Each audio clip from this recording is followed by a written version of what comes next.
Chaque premier vendredi du mois, nous retrouvons les équipes de Clartan Associés pour le décryptage d'un cas d'investissement, un peu d'analyse fondamentale. C'est Nicolas Decaux qui est avec nous ce soir en plateau, gérant bien sûr chez Clartan Associés. Bonsoir Nicolas. Bonsoir Grégoire. Merci d'être là. On parle avec vous de la plus belle valeur tech européenne.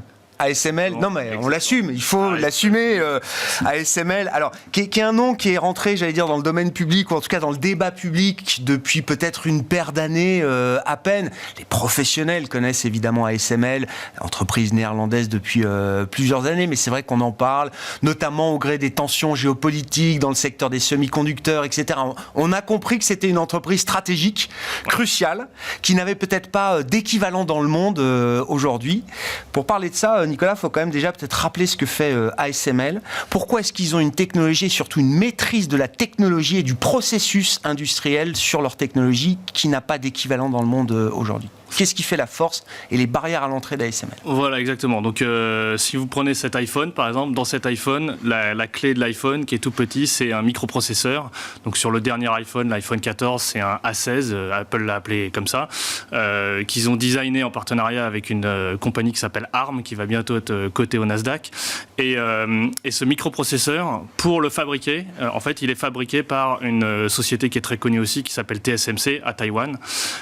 Et TSMC utilise des équipements d'ASML pour ce qu'on appelle la lithographie. La lithographie, c'est écrire sur de la pierre. Et en fait, c'est l'impression des circuits imprimés.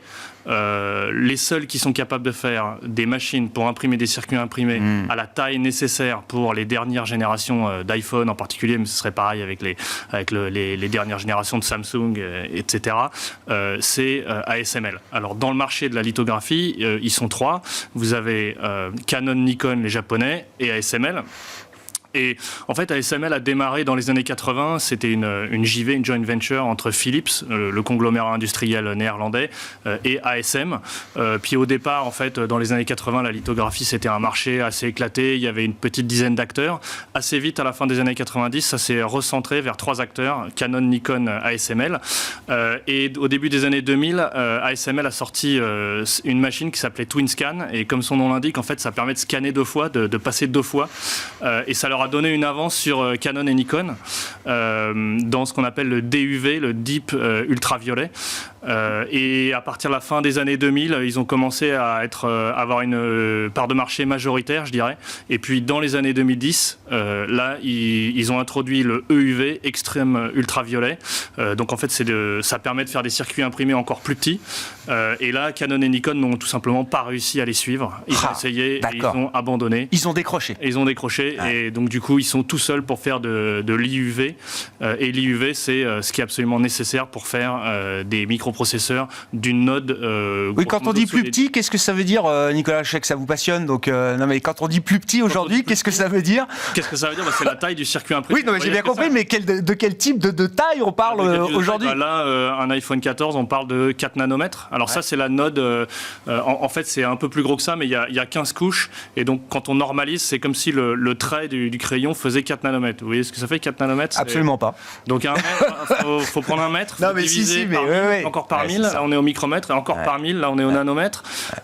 Et pour vous donner une idée, un atome de cuivre, ça fait 1,4 angstrom. Et 10 angstrom font un nanomètre. Donc, avec 6 atomes de cuivre, mis bout à bout, on fait à peu près un nanomètre. Donc, on est à des échelles, même pas moléculaires, des échelles atomiques. C'est irrattrapable, ça, comme avance? C'est pas irrattrapable, mais c'est très difficile à rattraper, surtout qu'en plus, ASML, ils sont en train de continuer. C'est-à-dire que là, ils vous font l'EUV, leur dernière machine, qui vaut 150 millions, la grosse boîte. Ils vont en introduire une nouvelle qui va permettre de faire des impressions à 2 nanomètres et en dessous. Ils parlent même de 18 angstrom, qui sera livrable l'année prochaine. Et ça va valoir plus de 300 millions. D'accord. On m'a toujours dit la machine ASML coûte plus cher que l'avion qui la transporte. Ah oui, ça coûte plus cher. Non, mais je suis pas sûr qu'il y ait beaucoup de produits dans cette catégorie-là quand même. Il faut voir que c'est de la technologie à l'intérieur. Vous avez énormément de pièces. Un des fournisseurs clés de ASML, c'est Carl Zeiss en Allemagne qui fait les systèmes d'optique, notamment les très connu des photographes, on va dire. Mais alors là, on parle de choses parce qu'en fait, quand on passe du visible à l'ultraviolet et l'extrême ultraviolet, tout absorbe l'ultraviolet. L'air absorbe l'ultraviolet, donc il ne faut pas que ce soit dans de l'air, c'est dans un bain d'hydrogène. Les lentilles et le verre absorbent l'ultraviolet, donc à la place de ça, ils ont fait des miroirs qui sont faits avec des matériaux, avec du palladium, des trucs complètement improbables. Et puis ensuite, la moindre petite poussière d'un nanomètre, ça vient faire une marque sur le microprocesseur, quoi. Et c'est ce qui fait aussi une de leurs forces, ce que vous m'avez expliqué, Nicolas, parce que dans des laboratoires de R&D un peu pointus, on peut arriver une fois à réaliser l'exploit d'ASML et des machines d'ASML. Eux, leur force, c'est qu'ils arrivent à répéter l'exploit avec des taux de défaut qui sont très faibles par rapport à ce que d'autres arriveraient à faire. Exactement. En fait, c'est un process industriel. Donc, il y a la technologie d'une part, mais il n'y a pas seulement les lois de la physique d'un côté. Il y a est-ce qu'on est capable de le faire de façon économique, c'est-à-dire qu'une fois qu'on a vendu la machine, il faut qu'elle sorte des microprocesseurs le plus rapidement possible, avec des taux de défaut les plus faibles possibles. Et pour ça, c'est vraiment un sport d'équipe, c'est-à-dire que vous avez TSMC d'une part qui sait très bien opérer les machines, mais d'autre part, il faut que la machine elle-même, il faut pas juste qu'elle soit capable d'imprimer un circuit une seule fois, il faut qu'elle les imprime vite et qu'elle les imprime bien et qu'il y ait zéro taux de défaut. Un exemple que je peux donner, par exemple, il y a une société allemande donc, qui est un fournisseur d'ASML qui s'appelle Jenoptik. Ça vient de Jena, comme la bataille de Jena. Bien sûr. Et ça a toujours été un gros centre d'optique en Allemagne. Et eux, ils fournissent une petite pièce qui permet de détecter les mouvements. Parce que, en fait, quand vous faites la projection du circuit imprimé sur les différents miroirs, puis à la fin sur le wafer, et que ça arrive et que ça imprime, il faut que rien ne bouge. Et il faut que rien ne bouge à l'échelle du nanomètre. Et donc, ils fournissent ce truc-là. Et ils me disaient, oui, les scientifiques de l'université de Jena, ils sauraient probablement faire, mais ils savent pas faire pour un process industriel. Ça marche une fois sur 1000, quoi. C'est ça. De temps en temps, il faut que ça marche tout le temps, toute la journée. Non, mais c'est bien de revenir à ces barrières à l'entrée. Alors, effectivement, sur un horizon d'investisseurs, vous dites oui, ce sont des positions qui ne sont pas reprenables aujourd'hui sur un horizon de quelques années, quoi. Non, parce que les Nikon et Canon, ils ont 15 ans de retard, les Chinois qui essayent, ils ont au minimum 20 ans de retard, et puis en fait, ce qui a permis à ASML il y a deux choses en fait qui a permis à ASML d'arriver à ce résultat. La première, c'est qu'ils ont ils ont licencié la technologie à un espèce de partenariat public-privé américain qui s'appelait EUV LLC. Donc en fait, la propriété intellectuelle de départ est américaine. Donc, il y a eu des gros investissements américains. Après, il y a eu des investissements aussi européens. Il y a aussi des programmes européens. Mais il y a un bout de propriété intellectuelle américain. Ça, c'est la première chose. Et ensuite, il y a la chaîne des fournisseurs. Donc, la chaîne des fournisseurs, c'est essentiellement en Hollande, en Allemagne et aux États-Unis. Et par exemple, en Allemagne, j'ai parlé de Carl Zeiss et Jenoptik. Vous avez des savoir-faire pour ce genre d'instruments qui sont uniques au monde. En fait. Et Canon et Nikon ne viennent pas utiliser les Allemands. Il faudrait déjà en fait qu'ils travaillent avec les Carl Zeiss, etc. À mon avis, ils peuvent pas. Voilà. Alors, le hic ou les hic, vous l'avez dit d'un mot.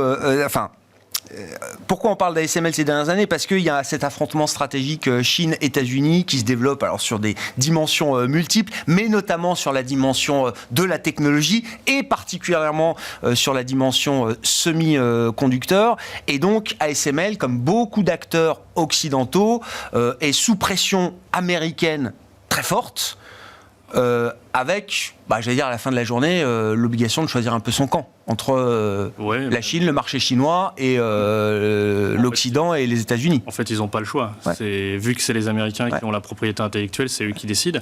Alors, l'origine de cette confrontation, c'est que, vous connaissez la situation géopolitique, les tensions autour de Taïwan, la montée en puissance de la Chine. Les Américains ne veulent pas se faire rattraper par les Chinois, notamment dans la technologie. Donc, ils essayent de... En gros, ce qu'ils disent, c'est qu'ils ne veulent pas que les Chinois fassent ce qu'ils ont fait déjà beaucoup, c'est-à-dire copient la technologie occidentale.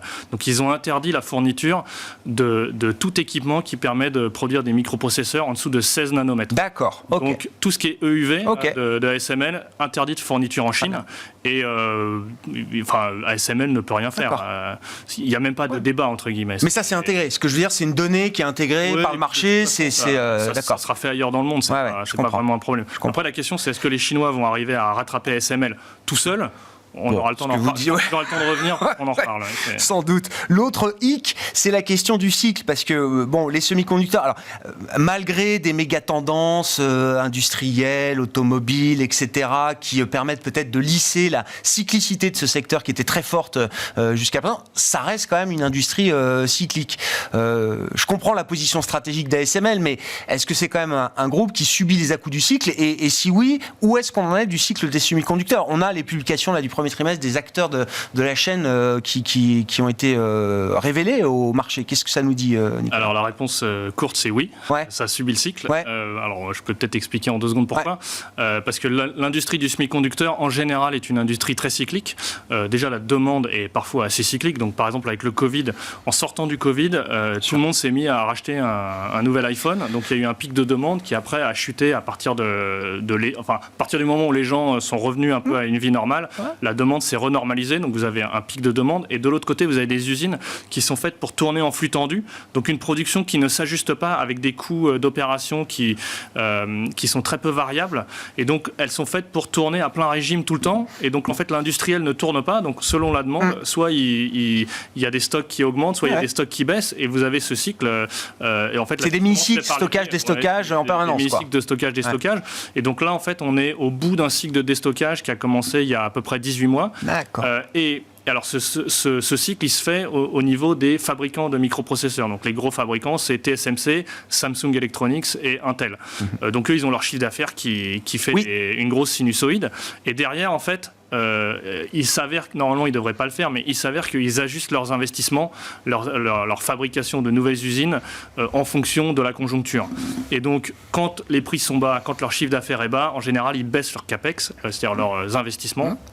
Et c'est ce que TSMC vient de faire. Donc TSMC prévoyait d'investir plus de 40 milliards et puis ils ont baissé à 36 il y a à peu près 9 mois. Puis là, ils ont annoncé que ça serait plutôt 30. Hallucinant. Voilà. Et là, c'est la taille du plan semi-conducteur européen, pour donner un peu l'ordre d'idée quand même. Une usine de semi-conducteurs, c'est tout de suite 10 milliards. Oui, c'est ça. Voilà. Non, mais les 40 milliards de CAPEX prévus par TSMC, le plus gros acteur, c'est plus que ce que l'Europe est prête à mettre sur la table pour un plan semi-conducteur. C'est fini, Nicolas. Mais une fois qu'on a dit tout ça, c'est le bon moment de détenir, même j'allais dire en termes de gestion de la position ASML, c'est le bon moment d'en avoir et d'en avoir peut-être un peu plus que d'habitude. Oui, parce qu'en fait, elle a corrigé l'année dernière à cause de ce cycle assez violemment. Elle a perdu plus de 40%.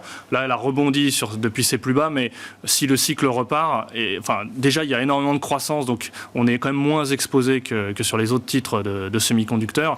Et je pense que oui, le cycle de baisse, il est derrière nous à court terme. Donc là, on peut être tranquille avec une position ASML. Il n'y a pas énormément de risques pour quelques trimestres. Je dirais. Merci beaucoup Nicolas pour cette plongée dans la technologie de la plus belle valeur technologique européenne, ASML. Nicolas Decaux, gérant chez Clartan Associés, qui était avec nous. Ce quart d'heure est à retrouver en replay et nous nous retrouvons avec les équipes de Clartan une fois par mois, le premier vendredi du mois à 17h45 pour ce cas d'investissement et cet exercice d'analyse fondamentale. Voilà pour cette émission Smart Bourse qui se termine et qui vient conclure cette semaine.